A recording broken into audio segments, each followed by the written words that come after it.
Today I'm taking with the WORKPRO 72 tooth quarter-inch ratcheting micro driver with 8mm wrench. So here is the tool. We got our little bit driver. So this is a full ratcheting driver. I actually like that they put that extended large head on there. Most of the time with these little Chapman style ratchets, the best way to turn is just to grab the bit. But with this, you actually got something that you can use to spin with your fingers. And that is a very nice feeling mechanism to it as well.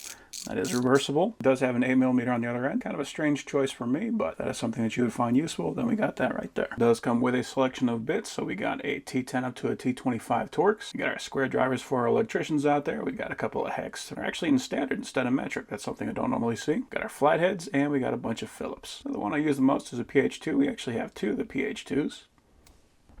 And that just pushes right in. And with that, you can see the best benefit of this. This has a very, very, very small profile. So if you have to drive a screw and you don't have a lot of area that you can fit, this is going to be able to fit in areas where you'd not be able to fit even a stubby screwdriver. So here I got a keyboard tray, and it is getting a little bit loose. So let's go ahead and tighten that up.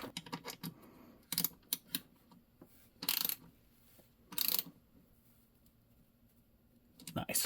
So yeah, tight areas like this where you don't have a lot of room, something like this not only gives you that tight space, but also gives you this long lever on here so that you can actually get some pressure on there. So when I'm trying to get out of a tight jam, this is one of the best tools to have around.